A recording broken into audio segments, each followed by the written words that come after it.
What is up, guys? Thanks for tuning in to the next episode of the Three Peaks Fitness Podcast. I'm Coach Mark. I'm Coach Lynette. And today we are going to be covering Peloton. Peloton. The Peloton bikes. Are they good? Are they worth the money? Right. It's pretty expensive. It is. It is expensive. I don't know. Let's talk about it. Yes. Okay. So Peloton, in case you don't know what it is, it's a bicycle connected to the internet. That's it? It Yes. seems like so much more. There is a big culture behind it. Yeah. A lot of people are really into it. Some people are very devoted to Peloton, and so it's kind of like CrossFit, where they're like super loyal. Yeah. But I have friends that are super loyal to Peloton, and I also have friends that got excited about it and then stopped using it. Yeah. So let's dig into why each of those things happen. Yeah, for sure. So we'll dig into that just as a little background for people, because not everyone, keeps up with these sorts of things. Yeah. I'm sure at this point, pretty much everyone knows what Peloton is, but maybe they don't know the background and how they came to be. But basically, so Peloton is an American exercise equipment and media company based in New York and founded in 2012. Yes. By a Barnes & Noble executive. Okay. Well, named I John want to be Foley. trained by someone who sells books. Yes. Yeah. So their main products that they're known for, that most people know them for, is their bike. Yeah, the right. bike. There was all the commercials and the drama and stuff like that happened. The spinning. Like 2 years ago, or whatever it was. The spinning. So they have bikes and treadmills that enable users to participate in exercise classes via streaming video.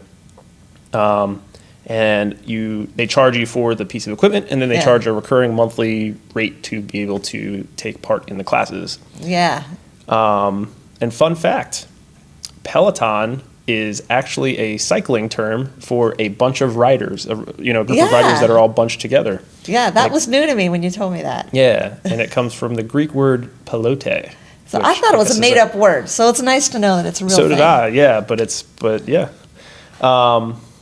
So with that in mind, let's get into the nitty gritty of it. They have a bunch of different classes, a bunch of different offerings. So they have strength, boxing, running, cycling, yoga, meditation, stretching, walking, bike boot camp, tread boot camp, Pilates, bar, circus dancing. No, I'm just kidding.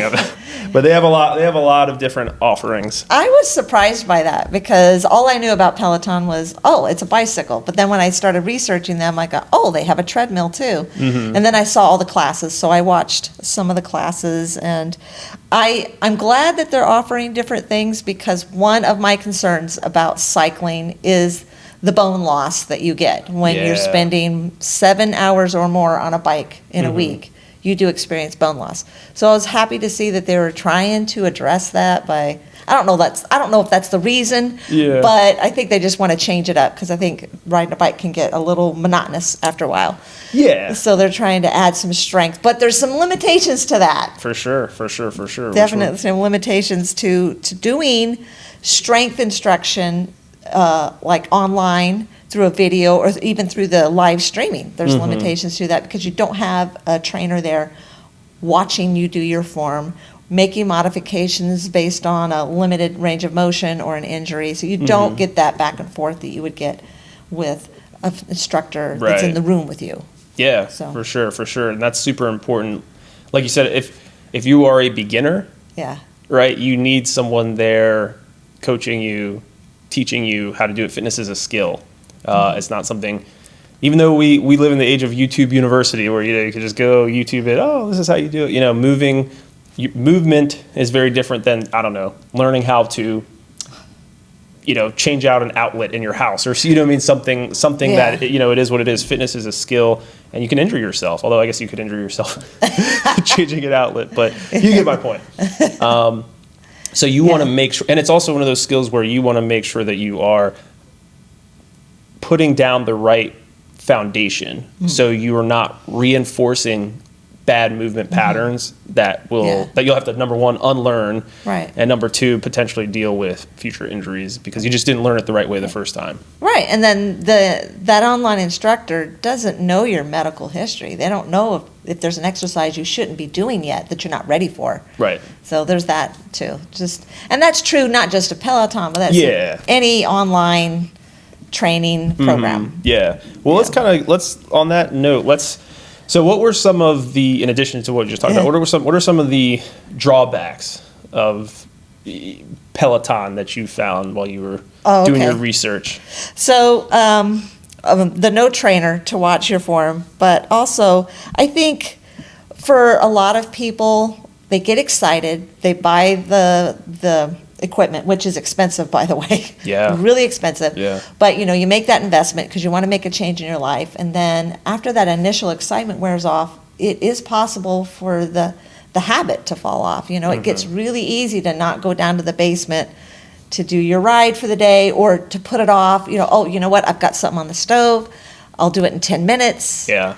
And then suddenly it's 7 p.m. and you haven't done your workout yet. It's so easy for that to happen. Yeah. So you don't have the added accountability of having a class, an appointment that you have to go to. And if you have trouble exercising, there's no way out of it. You need that appointment. So having the thing in the basement, some people do great. I have a friend that he really loves it and he's very, very successful at it. He's self-motivated. But if you're not self-motivated, then this may not be the way to go. Yeah. Yeah. Yeah, that's something to definitely keep in mind is that it's Peloton is really well marketed. They have a really strong brand. They evoke emotions. You see the commercials. You're like, oh, that could be me. I could be in there. I could look like that coach. I could look like that trainer. And so they're really good at getting you excited, and that excitement can kind of spring you to impulsively, let me. I need to order a bike right now because Peloton is my future of fitness, Yeah. But at the end of the day, it is still just an exercise bike, a spin bike, I guess. But it's an exercise bike that, at-home exercise bikes have been around for decades. Yeah.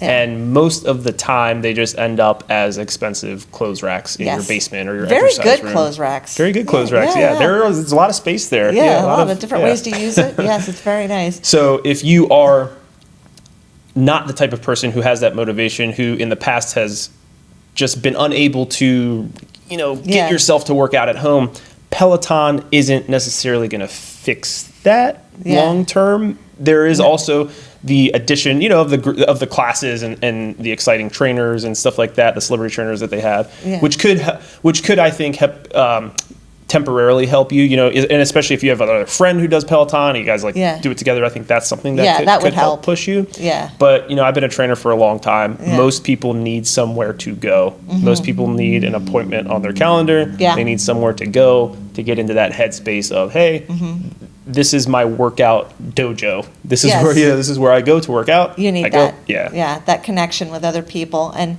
on that note of having other people to work out with, another concern I have with Peloton and other online trainers is when you do a workout and you're looking at the trainer, you're only seeing one type of body do the workout.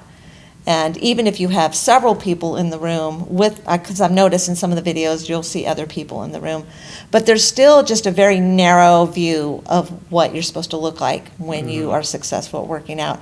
So I have a concern about body image here because you don't want to get it in your head like that you're supposed to look like that person. So when you go to a group workout, you're seeing a lot of different bodies do the same movements, and you realize, okay, we all don't have to look the same to be successful. And I think that's very powerful. I think people do not consciously realize what an effect that has on you when you see one person that looks one way doing a workout. So just be aware of that. Yeah, no, that's a great point. That's something that I didn't even think about. But if you are looking up to this person as your fitness leader, but this person, has probably freak genetics. It's their career, so like their job is to look a certain way.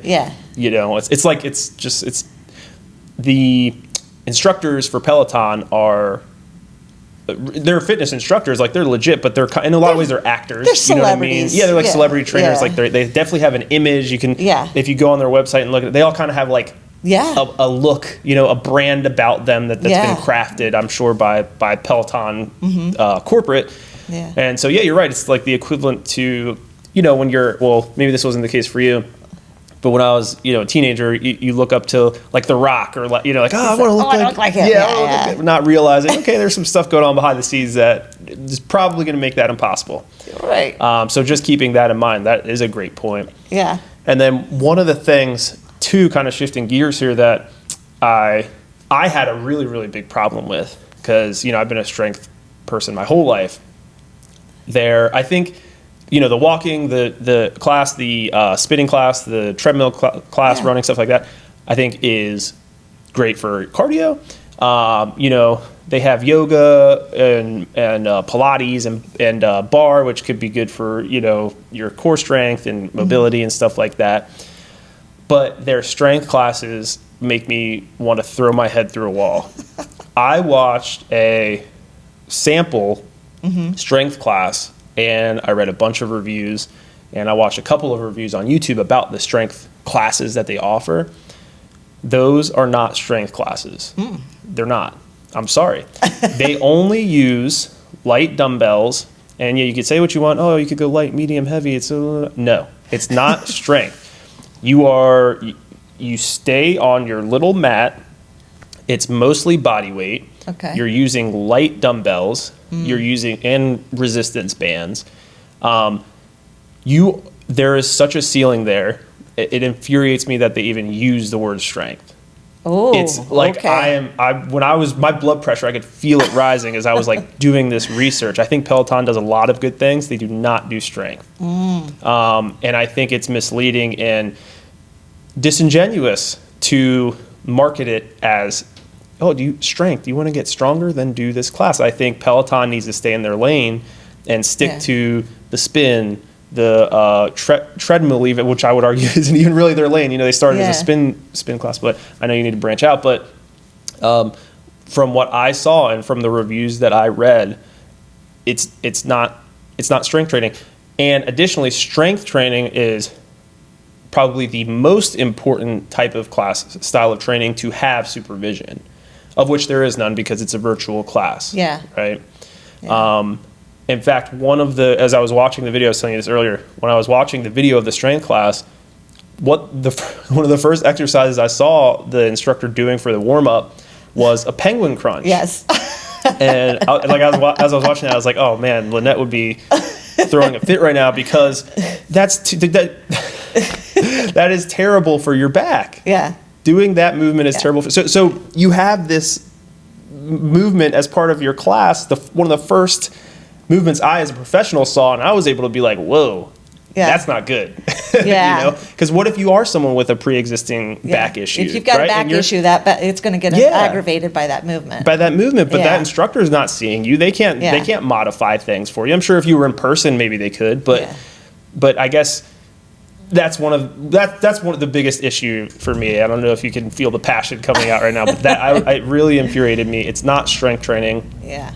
I would consider it probably to be good for maybe like a recovery, or maybe like a boot camp-y type of workout, not as fast paced, but you're just so limited when you only have body weights and light weights. You're not really going to get stronger. It's a good start, right? If you haven't worked out in 5 years, then Yeah, it's better than nothing, but I would also argue it might not be a good start. Because if you haven't done anything in 5 years and you've been sedentary, you probably have some joint issues, some lower back issues, some stuff that needs to be corrected before you jump into a quote-unquote strength program where they have you doing penguin crunches. And so, I'm going to go back to body image one more time. You look at those instructors, I don't think they look that way because they do a Peloton workout. I think those guys are in a weight room. Mm-hmm. They're in the weight room 100% doing barbells. Yep. That's why they look the way they do. Yep. They do not look that way because they're doing a Peloton workout. Yes. I would bet money, because you go look at cyclists. Yeah. Do cyclists look like that? No, they don't. That is a good point. They do not look like cyclists. Yeah, they don't look like cyclists. That you look at, and the same could be said for any of the classes that they have there. Which, by the way, apparently, I guess certain instructors coach multiple types of classes. Oh, I don't know. So you could have, I don't know how many celebrity instructors they have. It looked like maybe, I don't know, 12 or 15 or something like that.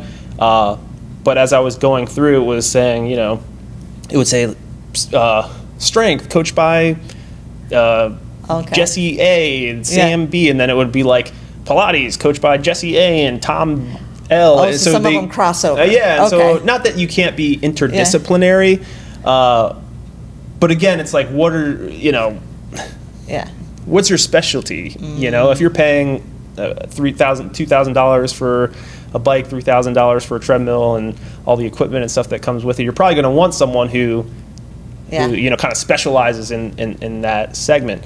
But anyway, enough bashing Peloton. I could go on for days and days. There are some positives. Yeah. Right? There are definitely some positives. I mean, you know, they, at the end of the day, they do offer a variety of classes that I think will get people at least exposed to more exercise. You know, even if it's somebody who's only doing it for a month or two, hey, you know, at least they were active for 2 months. At least someone's moving. Yeah, at least they're moving, and it kind of gets them trying new things and figuring out what they like. So I do think that that's a positive. The instructors, I know we're kind of like ragging on them a little bit, but they do, I mean, hey, they're celebrity instructors for a reason. Like, they've got energy, they've got the charisma. It's very entertaining. Yeah. And it would be fun. I could definitely see, I could definitely see where that could become like something that you look forward to. Like, oh, I can't wait to do my spin class with Jenny C or whatever. I don't know their names, but so I think that's good. And like we talked about too, their classes, so like the yoga, the Pilates and stuff like that is good. It serves a function. I would argue that maybe those types of classes are better suited for someone who specializes in them, and they are probably better done in person with attention, which we've already talked about. But something that's really cool, they even have like a meditation class, which that's cool. So it's not just like the physical stuff, you know, they're kind of you know, namaste, just kind of zen, trying to bring down that blood pressure and manage that stress, which I think is pretty cool. So, and I think as far as, and this is true for all remote workouts, I'm sure there's people out there that are in a situation where they don't live near a gym, they don't have access to an instructor for whatever reason. Maybe they've got an immune system that they can't go be with other people. I mean, whatever the situation is. So this would be a great option if you do not have the option to go to a gym. Good point. So, I mean, I have to be open-minded in that way. Yeah. Someone out there lives probably True. millions of miles away. Yeah, like if you're living on Mars, this is great. Peloton Mars, if you're on that first ship to Mars with Elon Musk, well, cool, yeah. So I guess if we were to give an official verdict, you know, all in all, I think Peloton is a net positive for health and fitness in general. You know, it gets more people active. It just exposes more people to fitness. And I think that that's definitely a net positive. Definitely. That being said, I think that Peloton needs to stay in their lane and stop pretending that you know how to run a strength-based class and stop misleading people. I think even if they didn't do strength, I think they'd be totally fine. I'd be interested to see like what the numbers are. You know, how many attendees there are for each type of class. You know, I couldn't find anything on that, but I would be interested to see how many people attend, you know, do the strength stuff versus the spin. And I have no idea. I mean, my official verdict, I guess, if I were to give Peloton a letter grade, I'd give them a B. What about you? B minus. B minus? B minus. Okay. Yeah, definitely. I agree with you with the strength that needs some reworking, or maybe just get out.